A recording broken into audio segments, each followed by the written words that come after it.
saudara untuk memperhatikan beberapa ayat yang Tuhan mau memberi kepada saya dan kepada Anda.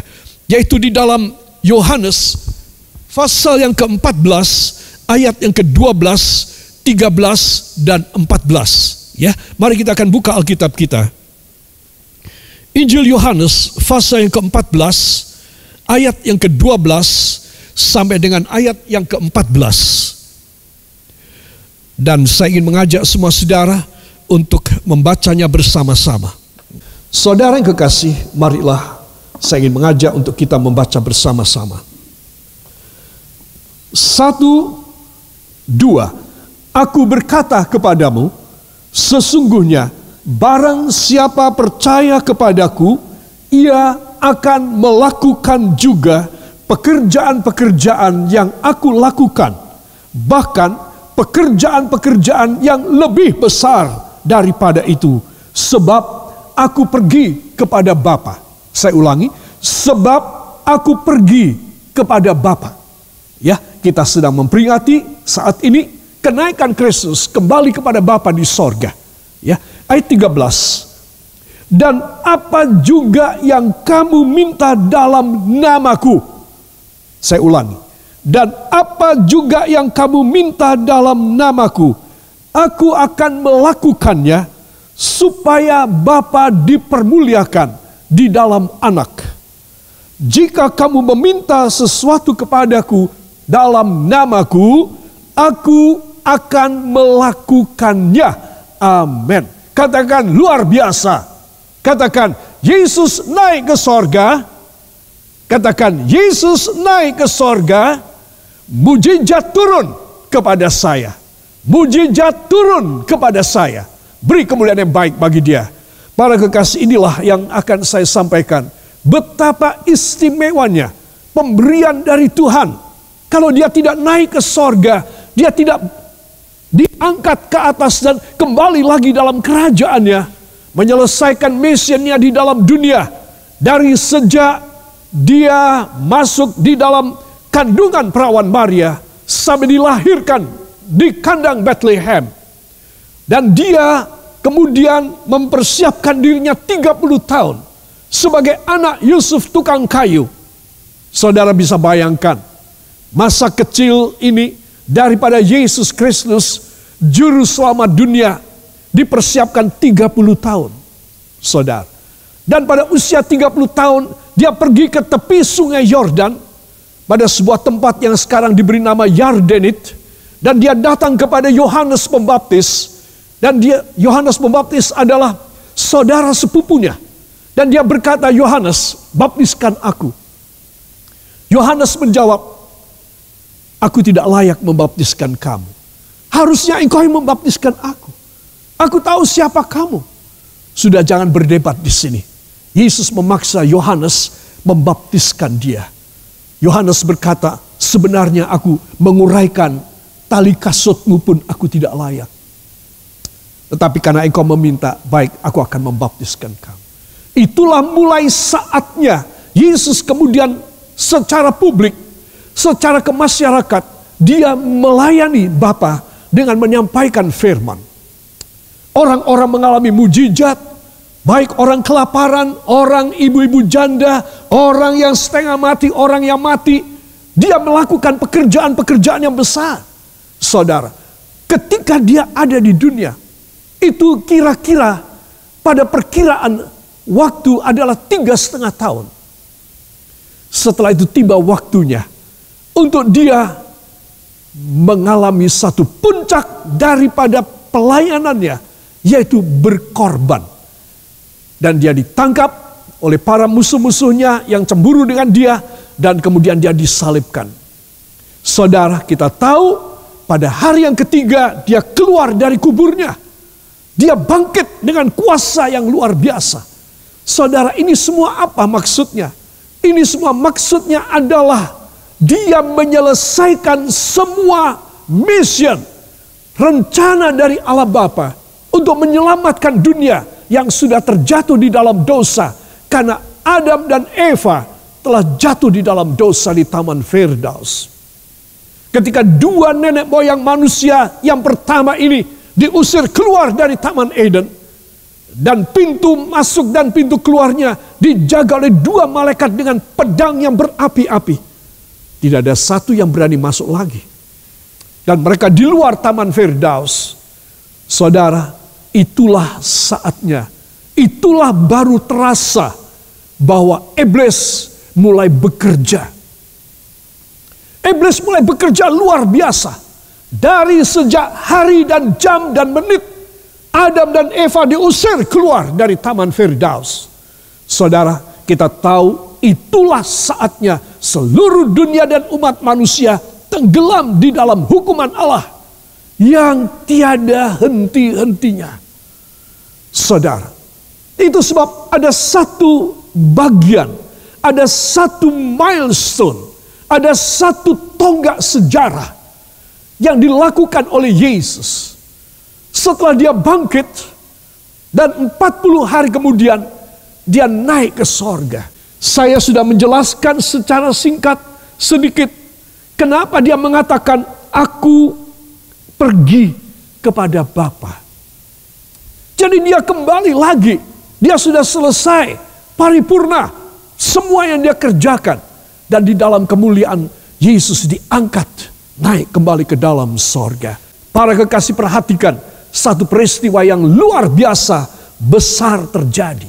Yesus diangkat naik kembali kepada Bapa dan dia berjanji, apa saja yang kamu minta di dalam namaku, aku akan memberikannya kepadamu. Yang percaya beri kemuliaan yang baik bagi dia. Ya, itulah yang dia janjikan. Makanya tema ini singkat. Yesus naik, mujizat turun. Yang percaya katakan amin. Saudara yang kekasih, itu sebab dengan pendahuluan ini saya ingin mengajak semua saudara memperhatikan apa peristiwa tersebut dan aspek apakah, dimensi apakah yang saya dan Anda boleh ambil keuntungan daripadanya. Ya, tinggal ngambil saudara. Anda dan saya tidak mengusahakannya. Kita tidak berjuang. Kita tidak mati-matian. Kita cuma ngambil dengan percaya. Katakan, saya mau mengambil dengan percaya. Khasiat kenaikan Kristus ke dalam sorga. Yaitu, apa saja yang saya minta dalam nama Yesus diberikan kepada saya. Yang percaya beri kemuliaan yang baik bagi dia. Wow. Itu sebab saya tidak beranjak dari Yohanes 14 ayat 12 sampai ayat 14. Saudara, karena ini adalah terlalu penting sekali. Saudara, sekali lagi, mari saya ingin mengajak kita membaca sesuai dengan monitor yang ada di monitor saudara. 1, 2. Aku berkata kepadamu, sesungguhnya barang siapa percaya kepadaku, ia akan melakukan juga pekerjaan yang aku lakukan. Berhenti sampai di sini? Tidak, itu baru koma. Masih ada terusannya. Apa terusannya? 1, 2. Bahkan pekerjaan-pekerjaan yang lebih besar daripada itu. Sebab aku pergi kepada Bapa. Beri kemuliaan yang baik bagi dia. Wow, saudara lihat. Jadi kalau dia itu pergi, dia naik, kembali pulang ke rumahnya di sorga. Saudara mesti tahu, Anda dan saya dikasih kuasa. Katakan, saya diberi kuasa. Supaya saya menerima apa yang saya minta. Dan supaya saya boleh melakukan mujizat seperti dia lakukan. Yang percaya beri tepuk tangan yang baik bagi Tuhan. Wow. Itu sebab Anda dan saya harus tahu. Inilah saatnya kita mengambil. Yesus terakhir kalinya ada di dunia pada waktu itu. Dan dia mau memberi sangu. Memberi apa? Sangu. Memberikan modal kerja, memberikan kepada saya dan kepada Anda sesuatu kekuatan, memberikan pada kita kuasa, mujizat dalam hidup kita. Dia tidak meninggalkan kita yatim piatu. Pada ayat yang lain dia menuliskan, dia mengatakan, aku tidak akan meninggalkan kamu yatim piatu. tetapi aku akan memberikan kuasa kepada kamu. Para kekasih, itu sebab saya ingin mengajak semua saudara memperhatikan. Ya, secara kesimpulan, saya beri kesimpulan sekarang lebih dulu. Aku pergi kepada Bapa. Supaya apa? Supaya aku bisa memberi bala bantuan kepada kamu. Aku bisa menurunkan mujizat, pekerjaan kuasa, dan bantuan-bantuan, jawaban-jawaban doa bagi kamu. Jadi hari ini adalah luar biasa. Katakan, hari ini luar biasa. Saya akan menerima di dalam rumah saya segala pemberian mujizat Tuhan. Amin. Beri tepuk tangan yang baik bagi dia. Itu sebab anak-anak Tuhan ini yang pertama, ya. Dan saya ingin kita memperhatikan baik-baik. Aku pergi kepada Bapa, dan apa yang kamu minta, aku melakukannya. Karena aku pergi kepada Bapa. Jadi karena aku kembali kepada Bapa, maka apa yang kamu minta, aku melakukannya. Saudara. Jadi menurut saudara, saudara senang enggak, saya tanya? Senang apa tidak kalau Yesus naik kembali ke sorga? Senang apa tidak? Senang dong. Kenapa? Karena saya dan Anda boleh minta dan diberi. Dua, boleh melakukan pekerjaan yang besar. Katakan luar biasa. Ya, jadi saya dan saudara menghargai banget. Itu sebab aku menghormati kenaikan Kristus. Itu sebab di rumah aku datang kepadanya. Aku ingin supaya kuasanya dinyatakan. Rumah tanggaku berbeda, berubah. Mengalami mujizat yang luar biasa di dalam keluargaku. Mujizat-mujizat terjadi dalam hidupku. Yang percaya katakan amin. Saudara, ayat tadi itu luar biasa. Saudara, dengan aku naik ke sorga, kenapa mesti khawatir hidupmu? Saudara, heran. Ketika kita mengalami COVID-19, saudara, entah sampai kapan, ya kita tidak perlu berdebat dan kita tidak perlu memperhatikan sampai kapan. Kapanpun dijalani. Katakan, kapanpun saya tetap semangat. Kapanpun saya makin diberkati. Amin. Katakan bersama saya, sampai kapanpun saya tetap disehatkan. Nah, terserah, gak apa-apa. Tuhan berjanji di dalam masa ini kita tidak ditinggalkan sendirian. Tapi Dia mengirim Roh Kudus-Nya untuk membantu kita dalam segala kelemahan kita. Yang percaya katakan luar biasa. Para kekasih, itu sebab sekali lagi pada slide ini saya perlu mengungkapkan apa sih sebenarnya yang Tuhan mau berikan dalam hidup kita. Satu, Dia mau memberikan jawaban doa. Dan dua, Dia mau memberikan mujizat dalam hidup kita. Saya perlu menegaskan ini karena kita sedang membutuhkan. Sedang membutuhkan. Ya, saudara, bagaimana para ahli mengatakan selesainya COVID-19, masyarakat seluruh dunia masih diminta minimal 1 tahun tetap memakai masker kalau keluar rumah. Sebab apa? Sebab virus ini semakin canggih. Saudara, siapa tahu kita akan ketularan setelah pandemi ini reda. Dia bisa muncul lagi. Dan itu sudah terjadi di Wuhan, di Tiongkok sana.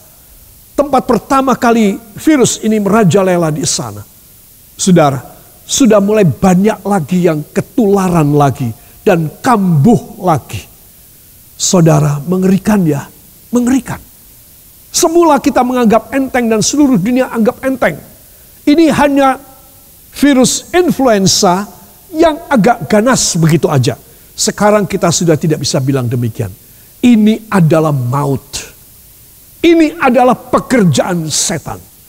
Sekarang ini virus, saudara, berapa puluh kali seluruh negara maju hampir nyaris mendapatkan vaksin antivirusnya. Entah tidak bisa, gagal. Diuji coba, baru di laboratorium sudah gagal. Ternyata dia sakti banget ini virus. Mau bikin apa kita orang?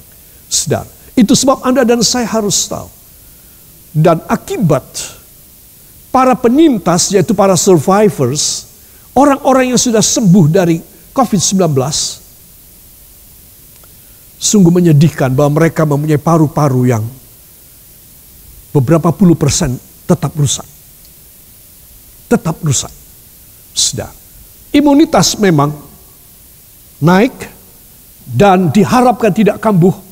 Tetapi ternyata sudah mulai 50% dari yang sembuh kambuh. Saudara, coba. Dan yang para penyintas survivors, mereka mempunyai organ tubuh, baik paru maupun ginjal, yang cacat karena virus ini. Berbahagia lu saudara, kalau Anda dan saya selama beberapa bulan diselamatkan oleh darah Yesus. Berbahagia sekali. Karena saya dan Anda diselamatkan. Karena saya dan Anda tidak sampai menderita. Sembuh pun cacat. Itu sebab saudara harus bersyukur. Janji bahwa setelah selesai COVID-19 ini, kita lebih dekat kepada Tuhan. Sekarang kita serba terbatas dalam ruang gerak kita. Dalam kegiatan aktivitas kita. Kita tidak bisa menunjukkan dinamika kita. Ya, kita memulai satu tradisi kehidupan. Setelah COVID nanti ini lewat, WHO dan seluruh dunia, semua kepala negara menganjurkan, ya saudara, the new normal. New normal. Normal tetapi baru. Bukan normal kayak sebelum COVID-19. Tapi normal yang baru. Di antaranya selalu pakai masker. Cuci tangan terus. Kalau batuk atau bersin harus ditutup. Saudara, menghindarkan jarak dekat dengan orang lain. Physical and social distancing. Saudara, harus. Itu new normal. Dianjurkan bekerja dari rumah. Tidak dipusatkan di kantor. Di pabrik-pabrik. Harus dirubah struktur mata rantai produksi setiap pabrik harus dirubah. Tidak boleh dekat-dekatan begini. Bisa cilaka semua. Bisa kambuh lagi seluruh dunia, pandemi lagi. Nggak enak sekali. Ini menunjukkan bahwa usia dunia sudah usur.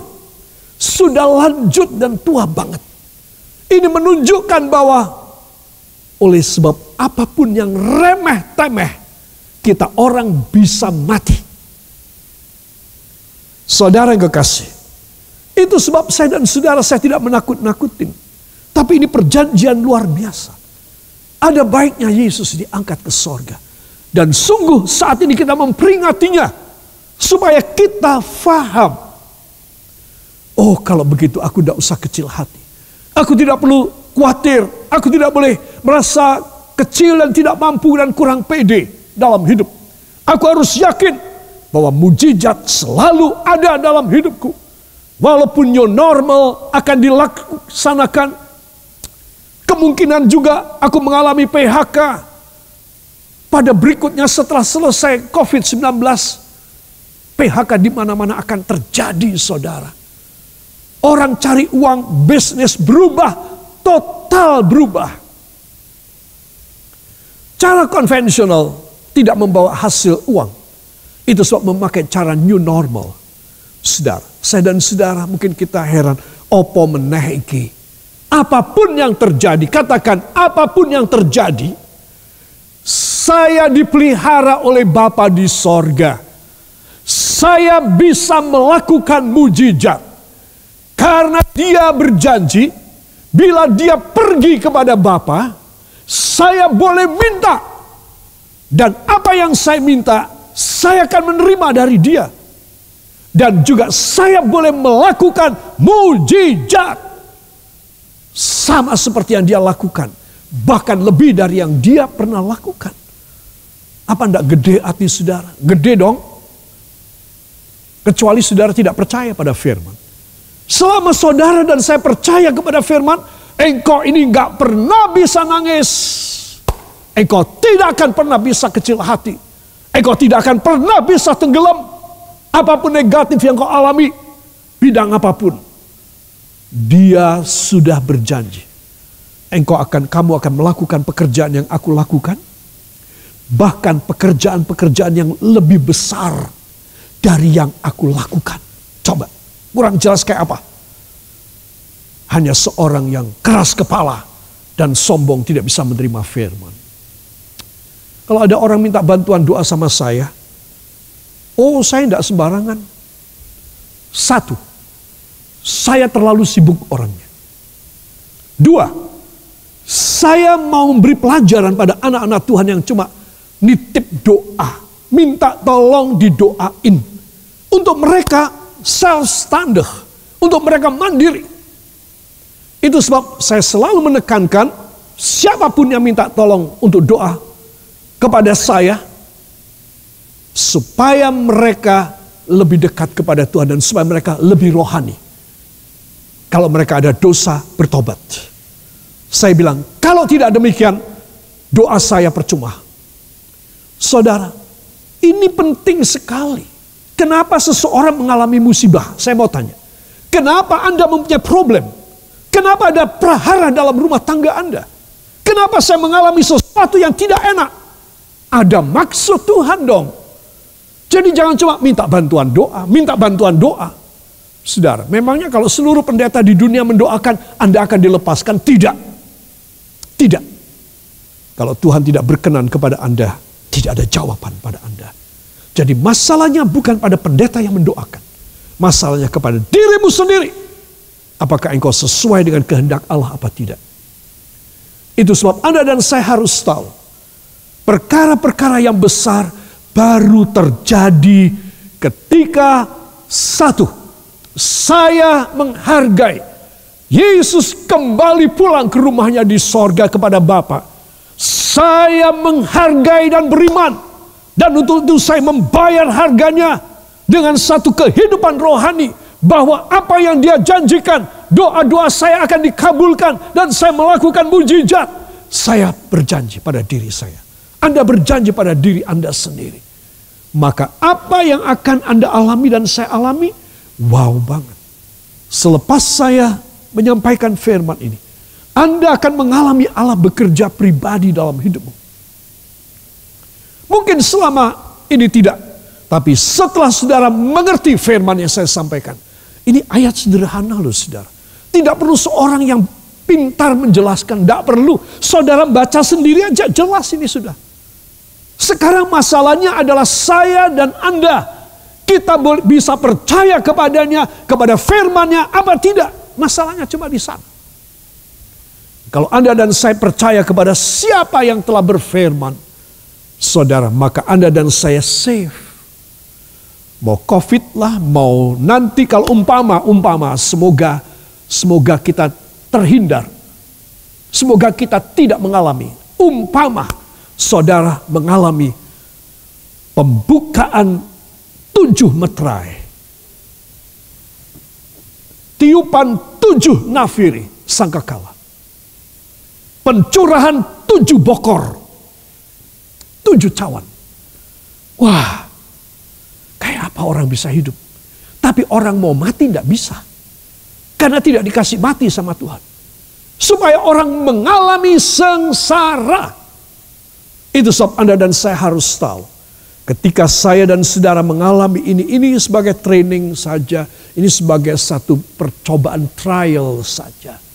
Ini bukan sesuatu yang beneran berat, belum. Itu sebab peringatan kenaikan Kristus harus mendarah daging. Aku menjadi orang Kristen yang berdaya guna, yang dikjaya, yang sakti, yang tidak gampang nangis, tidak bisa tenggelam. Aku menjadi seorang anak Tuhan yang sungguh-sungguh. Karena semua keadaan yang negatif hanya akan membuat otot rohaniku menjadi kuat. Tulang rohaniku menjadi kokoh. Dan kehidupan intelektualitas rohaniku menjadi istimewa. Harus kita bertindak. Saudara, ada satu kalimat dari Tuhan Yesus yang istimewa. doa-doamu akan aku lakukan. Seringkali kita berkata, Tuhan kok lama engkau tidak menjawab doa hamba. Pilihlah bukan dijawab, tapi dilakukan. Jadi doa saudara ini permohonan kan. Saya meminta ini. Lalu Tuhan melakukan. Ya, melakukan. Bukan cuma jawab, ya anakku tunggu ya. Itu jawaban. Tetapi kalau dilakukan itu apa yang saya dan Anda minta. Dia mengerjakan, dia kirim malaikat. Atau langsung dia melakukan. Nah itu sebab pertanyaannya adalah doa saudara ingin dijawab atau dilakukan oleh Tuhan. Di rumah saya minta saudara menjawab. Saudara minta doanya dijawab atau doanya dilakukan oleh Tuhan. Dikerjakan oleh Tuhan Yesus. Kedua ya, dilakukan. Ya saya mendengar suara Anda. Kira-kira demikian. Kita milih dong. Jangan cuma dijawab. Anakku sing sabar lan mantep. Bukan cuma itu. Tetapi dilakukan oleh Tuhan. Tua muda laki dan wanita sama aja laki dan wanita. Semua umur, semua tingkat pendidikan. Semua strata sosial. Tuhan tidak melihat rupa. Tuhan melihat hati. Katakan, terima kasih Tuhan bahwa engkau tidak melihat rupa. Tetapi engkau melihat hati saya. Yang percaya, beri tepuk tangan bagi dia. Wow. Itu sebab kenaikan Yesus ke sorga membuka dimensi yang lain dari doa. Doa jangan dijawab, tapi doa harus dilakukan oleh Tuhan Yesus. Bila doa saya dan doa Anda dilakukan oleh Yesus, maka doa kita memberi faidah yang hebat. Umpama contoh, sekarang ini kita menghadapi uang habis. Makin menipis tabungan kita. Kita ini datang ke mesin ATM, mau ambil uang kita sendiri, tapi kita takut. Takut kenapa? Kalau dia membentak kita. Entek duitmu. Nah, ya. Waduh, cilaka mateng aku piye iki. Saudara, kita tahu kemampuan kita kan? Itu sebab Anda dan saya harus tahu. Kita ingin Tuhan melakukan mujizat.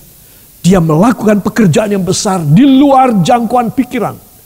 Itu sebab kalau saudara percaya pada mujizat, ya ini Tuhan mau melakukan. Dia bukan cuma mau menjawab, tetapi melakukan. Ya, dieling-eling ya. Jangan lupa, ya, dia mau mengerjakan. He's just want to do something with his hands, with his speaking. He just talk to you and he speak to you or to someone, and the person or the people will come and help you. He will speak to the angels to help you. He sent his angels to help you. Dia melakukan semuanya. Dan engkau menantikan, wah Tuhan, engkau melakukan juga. Engkau melakukan. Itu sebab kalau saudara tahu kenapa hebatnya manusia. Tuhan itu mengerjakan dengan tangannya. Dia bukan menciptakan dengan suara, dengan perkataannya. Ya, itu pohon, binatang di udara, di darat, di laut, dia melakukan dengan perkataan.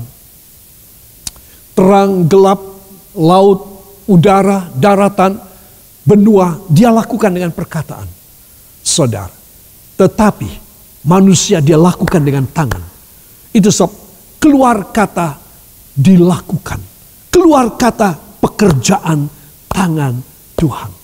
Bila saudara percaya bahwa dia mengerjakan, melakukan semua permohonan saudara, besar hatilah janji sampai mati bahwa engkau akan mengutamakan Tuhan Yesus Kristus. Yang mau beri tepuk tangan bagi dia. Puji.